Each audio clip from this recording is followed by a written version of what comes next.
اسلام آدم علیہ السلام سے چلا، لیکن عرب کی سرزمین پر یہ دین ابراہیمی کے نام سے آیا۔ سب سے پہلے سیدنا ابراہیم خلیل اللہ علیہ الصلاۃ والتسلیم، اس وقت اللہ تبارک و تعالیٰ نے آپ کو مبعوث فرمایا جب دنیا میں کفر و شرک اور گمراہی و ضلالت پھیل چکی تھی، لوگوں میں کثرت سے اپنی عبادت کروانے کا رواج ہو چکا تھا۔ جیسے کہ نمرود کا زمانہ تھا، وہ طاقت و قوت کے بل بوتے اپنی عبادت کرنے پر لوگوں کو مجبور کرتا۔ اس دور میں سیدنا ابراہیم علیہ السلام تشریف لائے عراق بابل کے شہر میں، عراق کا ایک شہر بابل میں، اور وہاں سے آپ نے نور ہدایت کو منور کیا، ایک خدائے واحد کی عبادت کی طرف لوگوں کو بلایا۔ آپ کی آبادی دشمن ہوئی، خاندان دشمن ہوا، بادشاہ دشمن ہوا، بدلے میں آپ کو آگ میں جھونک دیا گیا۔ آپ وہاں سے نکل کر مصر چلے گئے۔ مصر کی سرزمین کو آپ نے اپنا جائے قیام بنایا، وہیں پر رہنے لگے۔ آپ کی شادی حضرت سارہ سے ہوئی، اولاد نہیں تھی برسوں تک۔ پھر حضرت ابراہیم علیہ الصلاۃ والتسلیم کی مخالفت میں بہت سارے لوگ تھے، حکمران تھے، بادشاہ تھے۔ ایک وقت ایسا آیا کہ مصر کا ایک بادشاہ جو آپ کی مخالفت میں بہت زیادہ آگے تھا، لیکن اللہ تعالیٰ نے اس کے سینے کو نور ہدایت سے روشن کیا، پھر وہ آپ کی عزت و تکریم کیا۔ پھر اس بادشاہ نے اپنی بیٹی ہاجرہ کو ابراہیم علیہ السلام کے ساتھ بیاہ کر دیا۔ شروع سے میں تاریخ میں چل رہا ہوں، سب کو ذہن حاضر رکھنا ضروری ہے کہ حضرت ابراہیم علیہ السلام کو حضرت ہاجرہ دوسرے نکاح میں آئیں، یہ بادشاہ کی بیٹی تھیں، اور ہوا یہ کہ دو بیویاں ایک گھر میں رہیں، معاملات الگ ہو جاتے ہیں۔ تو جب معاملات بدلنے لگ گئے تو حضرت ہاجرہ کے گھر میں ایک بیٹا پیدا ہوا جو حضرت اسماعیل علیہ السلام ہے۔ تو حضرت ابراہیم علیہ السلام کو حکم الہی ہوا کہ اس ماں اور بیٹے کو الگ رکھا جائے اور پہلی بیوی کو الگ رکھا جائے۔ تو ابراہیم علیہ السلام حضرت سارہ کو مصر میں ہی چھوڑ دیے اور حضرت ہاجرہ اور حضرت اسماعیل علیہ السلام کو لے کر عرب کی سرزمین میں داخل ہوئے۔ یہاں سے عرب کی تاریخ شروع ہوتی ہے۔ عرب کی سرزمین کو آباد کرنے والے پہلے انسان ابراہیم علیہ السلام ہیں۔ عرب میں بھی ساری زمین کا انتخاب نہیں، عرب کا جو مرکزی علاقہ تھا وہ مکہ مکرمہ تھا۔ مکہ مکرمہ اور خانہ کعبہ جو آج جہاں پر ہے وہ دنیا کے مرکز میں واقع ہے، سینٹر میں واقع ہے۔ ابراہیم علیہ السلام وہاں تشریف لائے۔ اس وقت کوئی آبادی نہیں تھی، کسی کا گھر نہیں تھا، کوئی مکان نہیں۔ خانہ کعبہ پرانی شکل میں جو فرشتوں کا بنایا ہوا، آدم علیہ السلام کا بنایا ہوا، نوح علیہ السلام کا بنایا ہوا مٹی کی شکل میں موجود تھا۔ ابراہیم علیہ السلام وہاں پر اپنی بیوی اور اپنے بیٹے کو ایک چھوٹا سا گھر بنا کر دے دیتے ہیں، بغیر چھت کا مکان تھا۔ پھر اس کے بعد وہ وہاں سے چلے گئے، پھر دوبارہ آتے رہے جاتے رہے۔ اسماعیل علیہ السلام کی عمر جب سن بلوغت کو پہنچی تو ابراہیم علیہ السلام کو حکم ہوا کہ اس خانہ کعبہ کی تعمیر کی جائے۔ تو ابراہیم علیہ السلام نے اپنے بیٹے حضرت اسماعیل علیہ السلام کے ساتھ مل کر کے خانہ کعبہ کی تعمیر کی۔ آپ کو بانی کعبہ بھی کہا جاتا ہے۔ دو ہی باپ اور بیٹے نے مل کر پورے خانہ کعبہ کی تعمیر کی، اس کی دیواریں اونچی کی، جس کا ذکر قرآن پاک میں بھی موجود ہے۔ اس ایک پتھر پر کھڑے ہو کر کے آپ تعمیر کرتے تھے، جس کو آج مقام ابراہیم کہا جاتا ہے۔ پتھر جیسے جیسے دیواریں بلند ہو جاتا، جب آپ کے اترنے کا وقت ہوتا پتھر نیچے ہو جاتا۔ جب تعمیر مکمل ہو گئی خانہ کعبہ کی تو پھر ابراہیم علیہ السلام نے دعا کی کہ اللہ اس آبادی کو ہری بھری کر دے، شاد و آباد کر دے، اور یہاں رہنے والوں کو ہر قسم کے پھل اور میوہ جات سے تو ان کو رزق عطا فرما۔ آپ کی دعا قبول ہوئی۔ جو بے آباد علاقہ تھا، اب سنیں تاریخ کہاں سے شروع ہو رہی ہے۔ بے آباد علاقہ، کوئی آبادی نہیں تھی۔ ایک قبیلہ آیا جو تجارت کے لیے کہیں کا سفر کر رہا تھا، چونکہ وہاں پر زمزم کا کنواں بھی تھا، تاریخ میں آپ کو پتہ ہے حضرت اسماعیل علیہ السلام کی ایڑیوں سے زمزم کا کنواں نکلا، اور وہ پانی کا سوتا چشمہ ایسا تھا کہ کنٹینیو جاری، بلکہ آج تک جاری ہے۔ تو ایک قبیلہ وہاں سے سفر کر رہا تھا جس کو قبیلہ بنو جرہم کہا جاتا ہے۔ وہ وہاں کی خوبصورتی کو دیکھ کر، وہاں کے پانی کی فراوانی کو دیکھ کر وہیں پڑاؤ ڈال لیے اور وہیں رہ گئے، بس گئے۔ یہ پہلا قبیلہ ہے جو مکہ میں آباد ہوا، قبیلہ بنو جرہم۔ پھر حضرت اسماعیل علیہ السلام نے اسی قبیلے کی ایک لڑکی سے شادی بھی فرمائی، اور حضرت اسماعیل علیہ السلام کے گھر میں 12 بیٹے پیدا ہوئے۔ آپ کی اولاد اب بڑھتی گئی۔ عرب سرزمین میں سب سے پہلی یہ نسل ہے، عرب کو آباد کرنے والی پہلی نسل اسماعیل علیہ السلام کی ہے۔ قبیلہ بنو جرہم کے ساتھ آپ آباد ہوئے مکہ مکرمہ میں۔ اب ان کی نسل اتنی بڑھتی گئی کہ اسماعیل علیہ السلام کے بیٹے تھے نابت، ان کے ہاتھ میں خانہ کعبہ کی تولیت آئی، خانہ کعبہ کی حفاظت اور اس کی ذمہ داریوں کا یہ سارا انتظام آپ کا تھا۔ چند دنوں کے بعد پھر ایسا ہوا کہ قبیلہ بنو جرہم کے لوگوں نے، جو حضرت اسماعیل علیہ السلام کے سسرال تھے، خانہ کعبہ کی تولیت پر انہوں نے قبضہ کر لیا۔ اسماعیل علیہ السلام کی اولاد نے کوئی بھی ان کے ساتھ جھگڑا نہیں کیا، کسی بھی طرح کا برا برتاؤ نہیں کیا، کیونکہ ننیحال کے تھے۔ تو کئی سالوں تک قبیلہ بنو جرہم کا خانہ کعبہ پر قبضہ باقی رہا، لیکن انہوں نے بدعنوانیاں شروع کر دیں۔ خانہ کعبہ کے پاس لوگ جو دور دور سے آتے تھے دنیا میں، حاجی، اس وقت بھی ہر سال حج ہوا کرتا تھا، ان کے ساتھ برا سلوک کرنا، ان سے چڑھاوے لینا، ان سے زیادہ مانگ کرنا، یہ سب چیزیں ہونے لگیں۔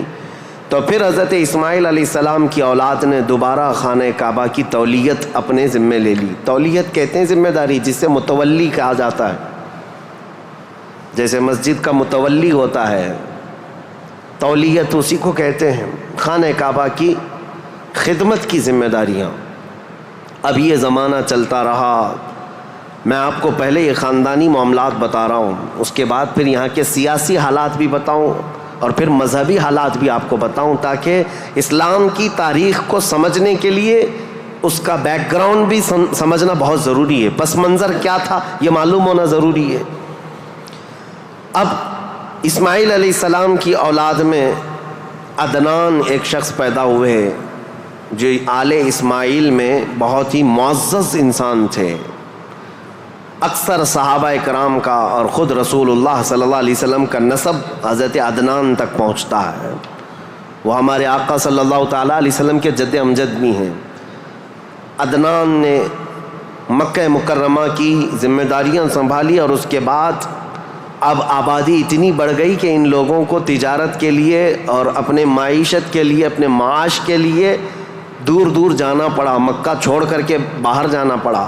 آبادی بڑھتی چلی گئی مکہ مکرمہ کی، اور اس کے بعد زمانے کے صبح شام گردش لیل و نہار جس کو کہتے ہیں، آتے گئے ایسے کہ آل اسماعیل علیہ السلام کی اولاد کا قبضہ یا ان کی خدمت کا معاملہ خانہ کعبہ پر ڈھیلا پڑتا چلا گیا۔ پھر کوئی دوسرا قبیلہ آیا، بنو خزاعہ، انہوں نے خانہ کعبہ کی تولیت اپنے حصے میں لے لی۔ اب جو اصل تاریخ شروع ہوتی ہے وہ میں بتانا آ رہا ہوں۔ تو برسوں برس اسی طرح سے گزرتے گئے، اور پھر ایک شخص پیدا ہوئے جن کا نام فہر تھا۔ یہ اسماعیل علیہ السلام کے اولاد میں فہر نام ہے۔ فہر کا ایک لقب تھا قریش، اور یہیں سے قریش خاندان کی ابتدا ہوتی ہے۔ قریش ان کا لقب تھا اور اصل نام تھا فہر بن غالب۔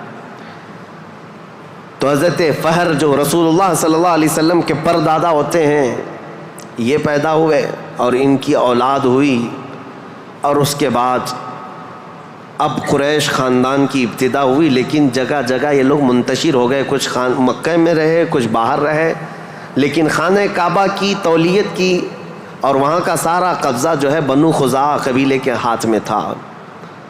پھر زمانہ بدلتا ہوا یہاں تک پہنچا کہ اسماعیل علیہ السلام کی اولاد میں یعنی قریش خاندان میں ایک شخص پیدا ہوئے جن کا نام قصی تھا. یہ تاریخ کے بہت اہم آدمی ہیں, بہت اہم ترین شخصیت ہے قصی.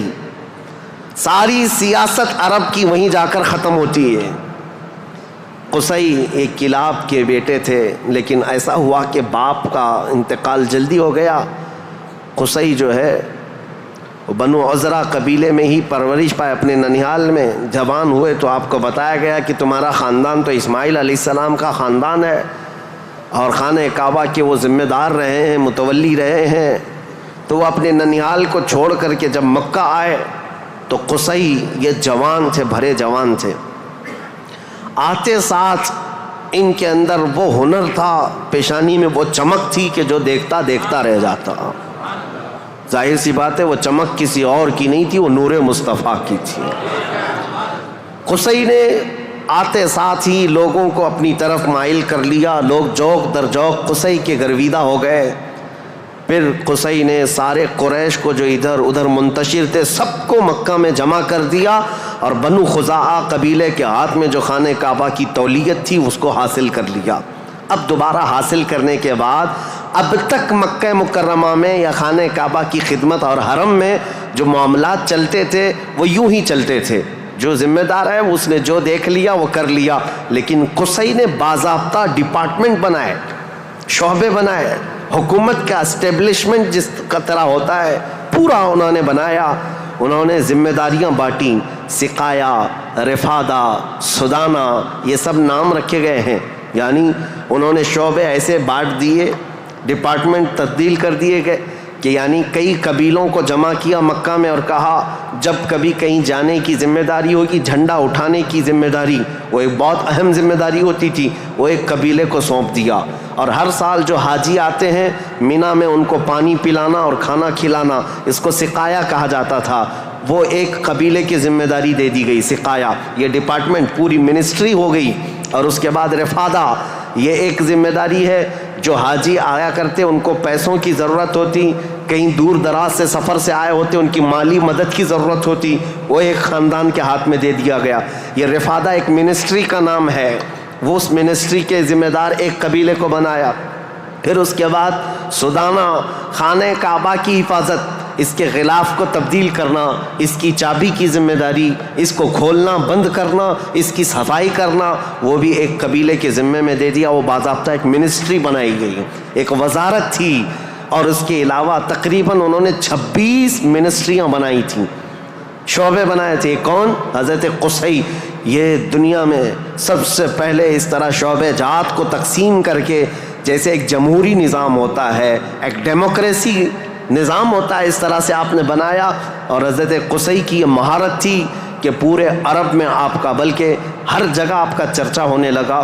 اور حضرت قصی نے اس چیز کو اتنے اونچے لیول تک لے جا کر وہاں مکہ مکرمہ کو پوری دنیا میں متعارف کیا کہ لوگ یہاں کی خدمتیں دیکھنے کے لیے آیا کرتے تھے. ہر قبیلے کو الگ ذمہ داریاں تھیں. یہ تاریخ ہے. اس کے بعد قصی جلدی ہی انتقال کر گئے, حالانکہ ان کو زیادہ وقت نہیں ملا, ان کا زیادہ وقت نہیں تھا. ان کی شادی ہوئی, شادی ہونے کے بعد ان کے گھر جو بیٹے پیدا ہوئے ہیں وہ 2 بیٹے تھے, ایک عبد الدار اور ایک عبد مناف. قصی نے اپنی ساری ذمہ داریاں, اپنی جانشینی عبد مناف کو دے دیا. عبد مناف یہ بہت ہی پاکیزہ اخلاق کے انسان تھے اور لوگوں میں بہت ہی معزز تھے, مکرم تھے. عبد مناف کے ذمے میں جو کام آئے تھے وہ جس طرح ان کے باپ قصی نے بانٹے تھے. اس کے بعد عبد مناف کے بیٹے پیدا ہوئے جو عرب قبیلوں میں نہیں, قریش خاندان میں سب سے افضل انسان سمجھے جاتے تھے, وہ حضرت ہاشم ہیں. ہاشم, ان کا لقب ہاشم اس لیے تھا کہ یہ اتنے فیاض تھے, اتنے سخی تھے کہ اپنا مال کا اکثر حصہ پورا حاجیوں کو کھلانے میں تقسیم کرتے تھے. ایک بار عرب میں قحط پڑ گیا تھا, لوگ بھوکے تھے اور لوگوں کے پاس مال و دولت کی کمی بہت زیادہ آ گئی. تو حضرت ہاشم نے سال بھر روٹیوں کے ٹکڑے کر کے ان کو شوربے میں ڈبو کر لوگوں کو پیٹ بھر کر کھلاتے تھے, اس لیے آپ کا لقب ہاشم ہوا. ہاشم اس ذمہ داری کو اس طرح سے سنبھالتے ہیں کہ خانہ کعبہ کی تولیت وغیرہ عبدالدار کے پاس تھی. سقایا رفادہ جس کو میں ابھی نام دے کر کے جو منسٹریاں بتایا کہ یہ الگ الگ قبیلوں کے ذمے تھی، تو عبدالدار جو ایک ان کے پردادا کے ہی خاندان میں لوگ تھے، انہوں نے بدعنوانیاں شروع کی تھیں، ٹیکس لگایا، حاجیوں سے پیسہ لیا. یہ تمام چیزیں ہونے کی وجہ سے حضرت ہاشم نے وہ ذمہ داریاں بھی اپنے ہاتھ میں لے لیں.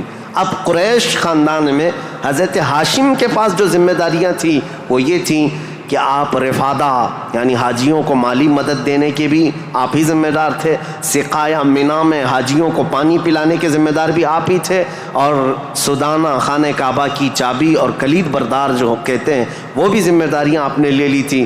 اتنا ہی نہیں، ندوہ ایک وہاں کی ایسی بیٹھک کا نام ہے جو عدالت بھی ہے، پارلیمنٹ بھی ہے، مشورے کی جگہ ہے، جہاں سب کے فیصلے کیے جاتے تھے، وہ بھی حضرت ہاشم کے ذمے میں تھی. حضرت ہاشم ان کا بھی معاملہ ایسا ہوا کہ انہوں نے شادی فرمائی اور ان کے ہاں ایک ہی بیٹا پیدا ہوا جن کا نام شیبہ تھا. حضرت ہاشم کے گھر ایک بیٹا پیدا ہوا شیبہ، اور اس کے بعد حضرت ہاشم کا انتقال ہو گیا. شیبہ بچپن میں ہی اپنے باپ سے محروم ہوئے، اور ان کے چچا تھے مطلب جن کا نام تھا، ہاشم کے بھائی، سگے بھائی تھے. مطلب نے یہ شیبہ کو گود لے لیا اور پرورش کی، اور اتنی اچھی پرورش کی کہ لوگ جو ہے شیبہ کو ان کے اصلی نام کی بجائے مطلب کا غلام یا مطلب کا بیٹا کہتے ہوئے عبد المطلب ہی کہنے لگ گئے. یہ عبد المطلب میرے آقا صلی اللہ تعالیٰ علیہ وسلم کے سگے دادا ہیں. عبد المطلب ان کا اصل نام شیبہ ہے. اب یہ خانہ کعبہ کی تولیت کی ذمہ داری سب سے لمبے عرصے تک سنبھالنے والے یہی ہیں. کافی لمبا ٹائم ان کو ملا. عبد المطلب کے زمانے میں ہی وہ اصحاب فیل کا واقعہ پیش آیا جو ابرہہ بادشاہ خانہ کعبہ کو ڈھانے آیا تھا، یہ حضرت عبد المطلب کے زمانے میں پیش آیا. حضرت عبد المطلب کے بھی تقریباً کافی اولاد ہوئیں، بیٹے ہوئے 12 کے قریب ان کی بھی اولاد ہوئیں. آپ نے ایک منت مانی تھی کہ اگر میں اپنے سارے بچوں کو جوانی کے حالت میں دیکھ لوں تو ان میں سے ایک بیٹا اللہ کی راہ میں قربان کر دوں گا. جب سارے بچے آپ کے جوان ہو گئے تو حضرت عبد المطلب خانہ کعبہ کے پاس گئے، اور اس کے بعد آپ نے قرعہ اندازی کی اپنے بیٹوں کے نام نکال کر کے کہ کس بیٹے کا نام نکلے گا جس کو قربان کیا جائے. تو آپ نے جب قرعہ اندازی کی تو آپ کے چھوٹے بیٹے حضرت عبداللہ کا نام نکلا. قربانی کے لیے حضرت عبداللہ کا نام نکلا. حضرت عبد المطلب کے وہ سب سے زیادہ محبوب تھے، نور نظر تھے. آپ نے سارے لوگوں سے مخاطب ہو کر کے کہا کہ اس مسئلے کو کیسے حل کریں. تو سارے لوگوں نے کہا کہ اللہ رب العزت کے معاملات اللہ کے حوالے اس کو چھوڑ دو. پھر آپ نے خواب میں دیکھا کہ اس کا معاملہ ایسا ہے کہ اپنے اس نور نظر محبوب بیٹے کی قربانی کی بجائے ان کی جگہ 100 اونٹ قربان کر دیے جائیں. تو 100 اونٹ قربان ہوں گے لیکن آپ کے بیٹے کی قربانی بھی مان لی جائے گی کہ آپ نے بیٹے کو بھی قربان کیا. آپ نے حضرت عبداللہ کی جگہ پر 100 اونٹ قربان کیے. اسی لیے تو میرے آقا صلی اللہ علیہ وسلم نے ایک حدیث میں فرمایا ہے انا ابن الذبیحین، اے لوگوں میں 2 ذبیحوں کا بیٹا ہوں. ایک ذبیح اسماعیل علیہ السلام ہے، دوسرے ذبیح میرے باپ عبداللہ ہیں. یہ رسول اللہ صلی اللہ علیہ وسلم نے فرمایا کہ اب یہ حضرت شیبہ حضرت عبد المطلب جو خانہ کعبہ کی تولیت کو سنبھالتے رہے، یہ تاریخ یہاں تک آئی. آل اسماعیل ہیں، یہ اسماعیل علیہ السلام کی اولاد. تاریخ کو میں نے شروع کیا تھا حضرت ابراہیم علیہ السلام سے، پھر اب حضرت عبد المطلب رضی اللہ تعالیٰ عنہ خانہ کعبہ کی تولیت سنبھالتے رہے.